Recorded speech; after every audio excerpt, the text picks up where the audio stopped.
and fighting for air. Ended up in the ditch upside down with water rushing in. Two young men hoping for a miracle. I was screaming help and banging on the windows because I could hear somebody coming up saying, "You're all right?" and stuff. As the water rushes in, so does an off-duty officer, and just in time. I was like, you know, if I don't get in there now, these people could die. Changing what could have been a tragedy into a tale of heroism. If the man didn't respond and act like he did, we would be making funeral arrangements right now. And that was the father that you were hearing from, Tommy's dad, actually. We're honored this morning to be joined by all three of them on the couch this morning. This is Cocoa Police Corporal Kenneth Bracken. We have Matthew Ingram here. We have Tommy Flack in the middle. Thank you all for being here, gentlemen. No problem. Wow, what a story. I want to start with you, Corporal. You were actually off duty at the time when this happened, right? You're off duty. Were you coming home at the, where were you? What was going on? I got home about 5 minutes before we heard the tires screeching. Okay. So I was just taking my uniform off and getting ready for bed, and we heard the tires screeching and went outside. Wow. So you run across the street. Were you the first one there? There was a group of people standing at the apartment complex next door, and they were all calling 911 and talking amongst themselves, but they were all just standing in the parking lot. Do you see that a lot, where people kind of, they really don't know what to do? So you're forced to step in and have to do it. Yeah, a lot of people aren't faced with, you know, the stress involved in a situation like that, so it's kind of hard to act when you're not really used to doing it. So you get to the scene, the car is upside down, right? What are you seeing and hearing?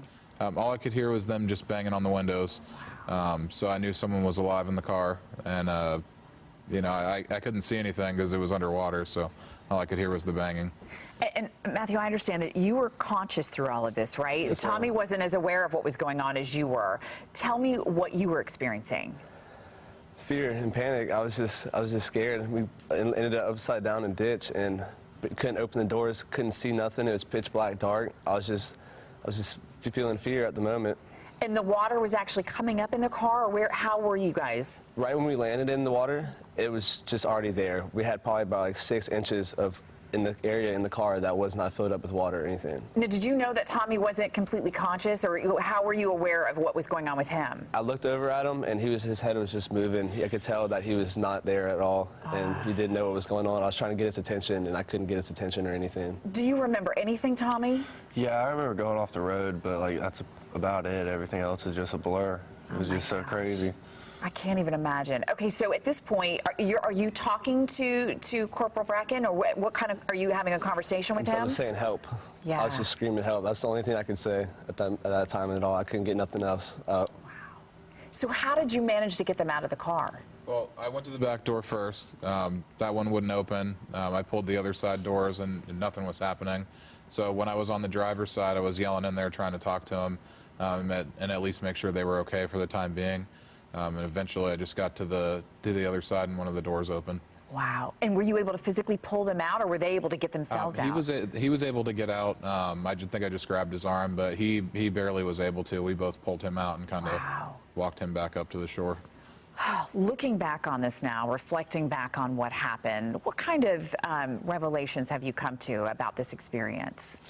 To drive better and to not end up in ditches. Those are the obvious ones. Yeah. Those are the obvious ones, Matthew. But had you had the moment yet of feeling just grateful and thankful to be alive? I was so grateful. For a second there, I didn't know what was going to happen after. Like when we ended up in the water, I didn't know what was about to happen.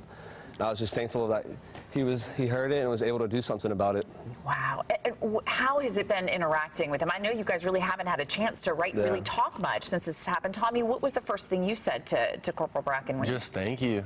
I'm just so grateful he heard us, because if he didn't hear the wreck, it could have went so different. You never know. And you guys are in great shape. Any impact as far as injuries or anything at all? I had a black eye. Wow. That was it. A little banged up on my head, and that's about it. And your dad, I love that he was so grateful. What did your parents say to you guys? They're just so happy to see us alive and okay. Just thankful to see us. Be able to see us again. We're thankful for that too, and we're thankful for your heroism, Corporal. You deserve a big old hug from all of us, and of course our love and support. Thank you so much for what you did. I'm going to reach over and shake your hand. Great to have you with us, Tommy and Matthew. Thank you all so much, and congratulations. Truly an incredible story. Danielle, over to you.